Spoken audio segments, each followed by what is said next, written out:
नमस्कार दर्शकों, धार्मिक चमत्कार में आप सभी का स्वागत है। आज की कहानी भरत की चित्रकूट यात्रा की है। जब राम, सीता, लक्ष्मण जी वनवास को चले गए थे तब की थी भरत जी ने चित्रकूट यात्रा। अयोध्या की चतुरंगिनी सेना लेकर मंत्रियों और माताओं सहित भरत चित्रकूट को चल दिए। नगर के धनी मानी व्यक्ति भी उनके साथ थे। सेना के चलने से सूने मार्ग कोलाहल से भर गए और आकाश में इतनी धूल छा गई कि सूरज तारे की भांति टिमटिमाने लगे। शाम तक वे श्रृंगबेरपुर जा पहुँचे। वहीं गंगा तट पर सेना ने पड़ाव डाल दिया। निषाद राज गू ने सेना की पताकाओं से जान लिया कि अयोध्या की चतुरंगी सेना है। उसने अपने साथियों से कहा कि मालूम होता है कि भरत के ऊपर अब राजमत सवार हो गया है। राम को वन में मारकर भी अकंटक राज करना चाहते हैं। ये तो मैं जीते जी नहीं होने दूंगा। वह बोला, भाइयों, मरने मारने के लिए तैयार हो जाओ। आज भरत की सेना से लोहा लेना है। मैं जानता हूँ कि हम लोग उसका मुकाबला किसी भी प्रकार नहीं कर सकते, परंतु हमारा धर्म है कि प्राण रहते उसको गंगा पार न होने दे। एक न एक दिन मरना तो सबको ही है। फिर राम का काम, रणभूमि में वीरगति और गंगा का किनारा, इससे बढ़कर और क्या हो सकता है। हमारे पास 500 नाव हैं। हर नाव में 100 सैनिक के बैठ जाएं और नाके घेर लें। मैं आगे जाकर भेद लेता हूँ। अगर भरत भाई से मिलने जा रहे होंगे तो हम उनकी सहायता करेंगे, और अगर उनके मन में कोई पाप है तो आज गंगा में रक्त की धार बहेंगी। मेरे संकेत की प्रतीक्षा करना।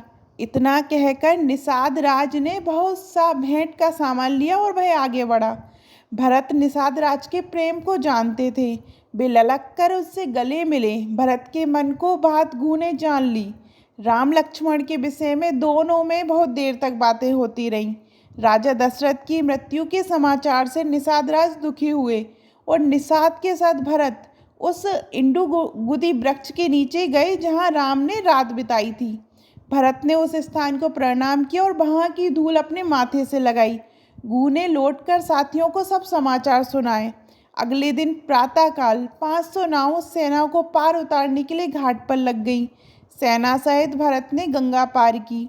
नाव पर बैठने के पहले भरत ने भी राम की तरह बरगद के दूध से जटा बनाई और बलकल वस्त्र पहन लिए। गू को साथ लेकर वे प्रयाग की ओर बढ़े। भरत के साथ इतनी बड़ी सेना देखकर महर्षि भरद्वाज को भी शंका हुई, परंतु भरत के व्यवहार से उनका संदेह दूर हो गया। भरद्वाज ने भरत को ये भी बता दिया कि राम किस मार्ग से चित्रकूट गए हैं। वह रात भरत ने भरद्वाज आश्रम में ही बिताई। प्रातःकाल होते ही भरत का दल चित्रकूट के लिए चल पड़ा। चलते चलते चित्रकूट पर्वत उन्हें दिखाई दिया। सारा वन प्रदेश कोलाहल से भर गया। वन के जीव जंतु पशु पक्षी इधर उधर भागने लगे। कुछ दूरी पर धुआं उठते देख सेना ने अनुमान लगाया कि वहीं कहीं राम की कुटी होगी। इधर राम को भी आकाश में धूल उड़ती दिखाई दी। पशु पक्षी भी भाग रहे थे। अब कुछ कुछ कोलाहल भी समीप आता सुनाई पड़ने लगा। राम ने लक्ष्मण से कहा, भाई, ऊंचे वृक्ष पर चढ़कर देखो तो क्या बात है। लक्ष्मण ने चढ़कर देखा तो दूर पर चतुरंगिनी सेना आ रही है। उन्होंने पताकाएं देखकर जान लिया कि अयोध्या की सेना है। वे बोले, आर्य, जानकी माता को सुरक्षित स्थान में पहुंचाकर धनुष बाण उठाइए। मालूम पड़ता है कि भरत हमको वन में भी नहीं रहने देगा।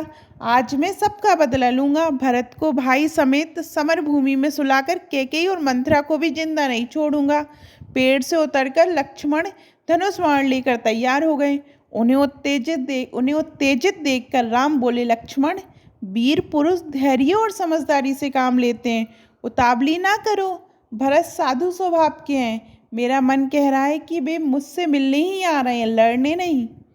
तो लक्ष्मण जी बोलते, तुम ये जानते ही हो कि राम जी बोलते, तुम ये जानते ही हो कि मुझे राज पाने का तनिक भी लोभ नहीं है। भरत जैसे प्रिय भाई को त्याग कर मैं स्वर्ग को भी नहीं चाहता। तुम भरत के प्रति अनुचित भावनाओं को अपने मन में मत लाओ।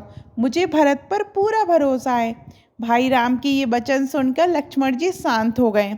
इधर भरत सेना को ठहराकर शत्रुघ्न के साथ आगे बढ़े। उन्होंने देखा कि तेजस्वी राम एक शिला पर बैठे हैं। पास ही में सीता और लक्ष्मण जी भी बैठे हैं। वे व्याकुल होकर राम जी के चरणों पर गिर पड़े। भरत को देखकर राम भी हड़बड़ाकर उठ खड़े हुए। कहीं धनुष गिरा, कहीं बाण और कहीं उत्तरीय। उन्होंने भरत को उठाकर छाती से लगा लिया। दोनों की आंखों में प्रेम की धाराएं बहने लगी। भाई से मिलकर भरत ने सीता जी के चरणों में प्रणाम किया। सीता जी का आशीर्वाद पाकर भरत को बड़ा संतोष हुआ। फिर वे लक्ष्मण जी से गले मिले। शत्रुघ्न ने भी राम, लक्ष्मण और सीता जी के चरणों में प्रणाम किया। गुरु और माताओं के आने का समाचार पाकर राम जी और लक्ष्मण जी उनसे मिलने गए। शत्रुघ्न को सीता जी के पास छोड़ गए। गुरु के चरणों में प्रणाम कर वे माताओं से मिले। अपने कुटुंबियों और नगरवासियों से भी बड़े स्नेह के साथ मिले। सबको ठहरने का यथावसर प्रबंध करके श्री राम जी अपनी कुटी पर लौट आए। सीता जी को मुनि वेश में देखकर माताएं बड़ी दुखी हुई। अब कैकेयी भी मनी मन पछता रही थी। जब पिता की मृत्यु का समाचार राम को मिला तो वे सन्न रह गए और अपने ही को उनकी मृत्यु का कारण देर जानकर बहुत देर तक रोते रहे। फिर वे मंदाकिनी पर गए। वहाँ उन्होंने पितृतर्पण किया और इंगुदी के फूलों से पिंड देते हुए वे बोले, पिताजी, आपके वनवासी पुत्र के पास पिंड देने के लिए केवल यही है। इसे ग्रहण कर संतुष्ट हो और आशीर्वाद दे। अगले दिन सब लोग राम के पास इकट्ठे हुए। भरत ने राम के चरणों पर सिर रखकर कैकेयी के अपराधों के लिए क्षमा मांगी और अयोध्या लौट चलने की प्रार्थना की। राम जी ने भरत को हृदय से लगा लिया और कहा, जो कुछ हुआ इसमें ना तो माता कैकेयी का दोष है और ना तुम्हारा। जो कुछ होता है वह भगवान की इच्छा से होता है। सब अपने कर्मों का फल भोगते। जहाँ तक मेरे लौटने की बात है, मैं 14 वर्ष तक वन में ही रहकर पिता के वचन का पालन करूंगा। जिन पिता ने अपने वचन के लिए प्यारे पुत्र को वन भेज दिया और अपने प्राण भी दे दिए, उनके मरने के बाद मेरे लिए और तुम्हारे लिए भी यही उचित है कि उनका वचन का पालन करें। तुम अयोध्या में रहकर प्रजा पालन करो, मैं 14 वर्ष तक वन में वास करूंगा। चारों भाई अपना अपना कर्तव्य करें और पिता के सत्य धर्म की रक्षा कर। इस पर भरत ने कहा, आपके 14 वर्ष तक मैं वन में रहूंगा। मैंने भी मुनि वेश बना लिया है। माताओं ने, गुरुजनों ने और नगरवासियों ने अपनी अपनी तरह से राम से बहुत कुछ कहा, पर राम किसी तरह से लौटने को तैयार नहीं हुए। उधर भरत भी जिद कर रहे थे। तब राम ने कहा, कदाचित तुम्हें पता ना होगा, तुम्हारे नाना ने जब माता कैकेयी का विवाह पिताजी से किया था, तब राजा से ये वचन लिया था कि उनके बाद कैकेयी का पुत्र ही अयोध्या का राजा होगा, अतः राज्य तुम्हारा ही है। फिर माता कैकेयी के 2 वरदान भी मांगने को कहा था। ये तुमने सुना ही होगा, इसलिए तुम बिना किसी संकोच के अयोध्या पर राज करो। जब राम किसी तरह लौटने को तैयार नहीं हुए, तब भरत ने स्वर्ण जड़ित खड़ाऊ राम को पहनाकर कहा, अब इन्हें मुझे दे दीजिए। 14 वर्ष तक इनका ही राज्य रहेगा।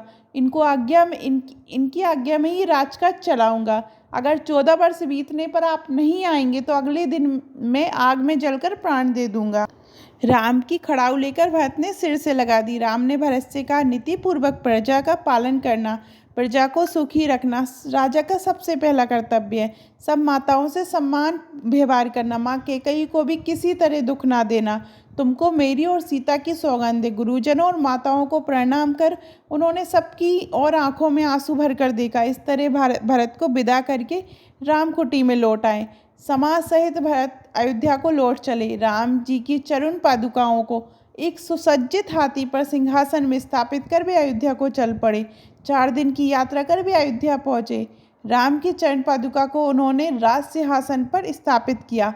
मंत्रियों को उन्होंने राजकाज सौंपकर कहा कि राम की इन चरण पादुकाओं का ही शासन रहेगा। आप लोग यलपूर्वक ऐसे काम करें जिससे प्रजा में सुख समृद्धि बढ़े।